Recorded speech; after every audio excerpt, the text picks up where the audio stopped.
Sahabat, pada waktunya semua kita tanpa kecuali,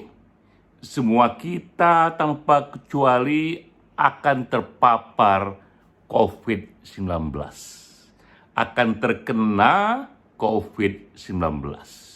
Jika tidak tahun ini, tahun depan, 3 tahun lagi, 5 tahun lagi, 10 tahun lagi, dan seterusnya. Mengapa? Karena COVID-19 tidak akan hilang, ia akan terus hidup bersama kita, sebagaimana yang pernah dicontohkan oleh virus-virus lainnya dalam sejarah yang tetap hadir bersama kita. Namun, saat itu semoga ketika kita yang terpapar, saat itu COVID-19 tidak lagi melumpuhkan kita, tidak lagi melumpuhkan ekonomi kita, tidak lagi mengganggu ruang publik kita, tidak lagi mengganggu kegiatan sosial kita. Mengapa? Karena pada waktunya COVID-19 akan berubah dari pandemik menuju endemik. COVID-19 berubah dari pandemik menuju endemik. Nah, itulah respon saya yang pertama ketika saya membaca Wall Street Journal. Ini beritanya, Wall Street Journal. Ini berita Wall Street Journal 2 hari lalu di awal Juli yang menceritakan bahwa Singapura kini sudah menyiapkan satu model public policy, satu model kebijakan, satu model ruang publik yang mengantar penduduknya, warganya hidup panjang bersama COVID-19. Karena mereka menyadari COVID-19 tak akan sirna, yang terjadi hanyalah perubahan dari pandemik menjadi endemik. Apa itu pandemik? Apa itu endemik? Dan mengapa terjadi perubahan itu? Nah, saya mulai dulu dengan kasus. Semua kita pastilah pernah mengalami terkena flu. Saya pribadi kena flu mungkin dalam hidup saya 10-20 kali. Tapi flu yang saya alami itu tidak lagi melumpuhkan saya. Flu juga tak lagi melumpuhkan masyarakat. Padahal jenis flu yang lain tapi sama-sama flu, yang namanya Spanish flu. Padahal di tahun 1918, 1917 itu juga pernah menjadi pandemik. Dan tak tanggung-tanggung 50 juta sampai 100 juta manusia yang mati. Jadi pernah satu masa 1917, 1918 itu era di mana Spanish flu menjadi pandemik. Saat itu penduduk dunia masih 1,5 miliar. Tapi terpapar virus Spanish flu itu 500 juta. Sepertiga penduduk dunia saat itu terkena Spanish flu 500 juta, dan dari 500 juta itu wafat 50 sampai 100 juta. Jadi kita lihat dibanding 1,5 miliar manusia, 100 juta yang wafat, berarti 6% dari populasi dunia mati karena Spanish flu. Jelaslah ini efek mematikan dari sebuah flu, sebuah wabah yang bahkan 100 kali lebih hebat dari COVID yang kita alami sekarang.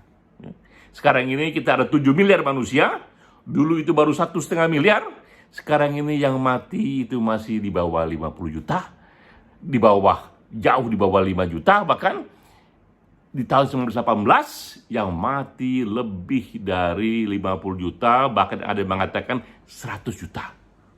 Jadi pernah satu masa flu itu menjadi pandemik yang 100 kali lebih mematikan dari COVID yang kita alami sekarang. Tapi flu yang kita alami sekarang ini tak lagi mengganggu kita.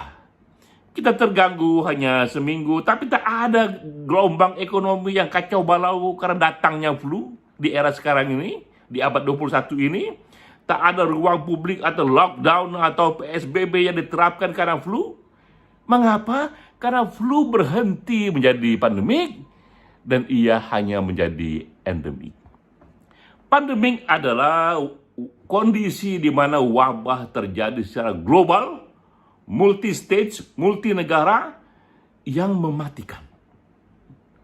Sedangkan endemik itu adalah satu kondisi di mana satu virus itu hadir on and off, tapi tak lagi membahayakan.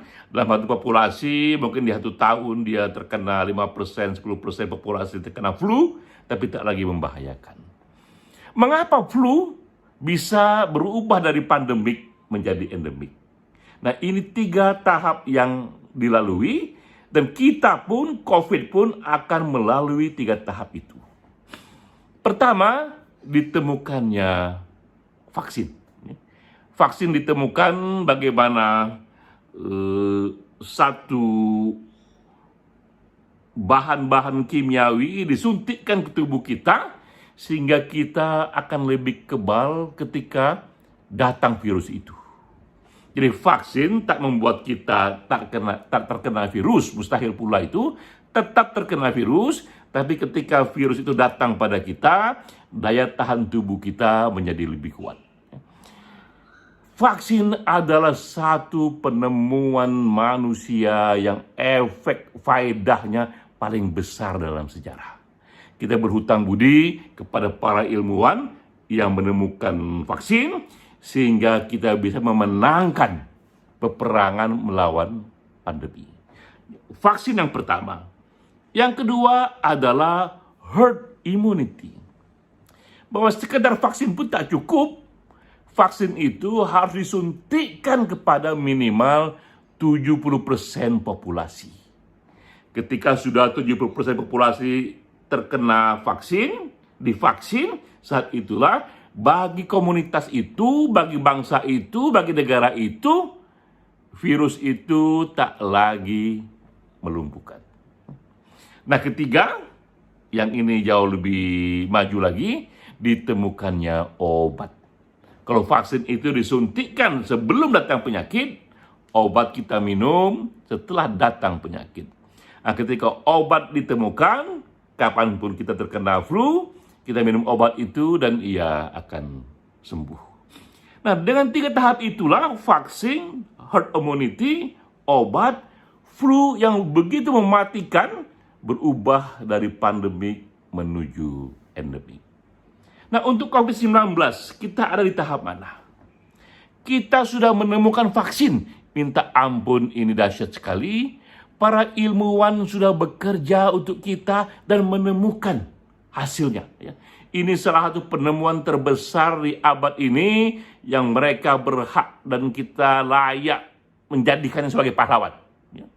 Mereka berhak untuk itu. Tahap kedua adalah herd immunity.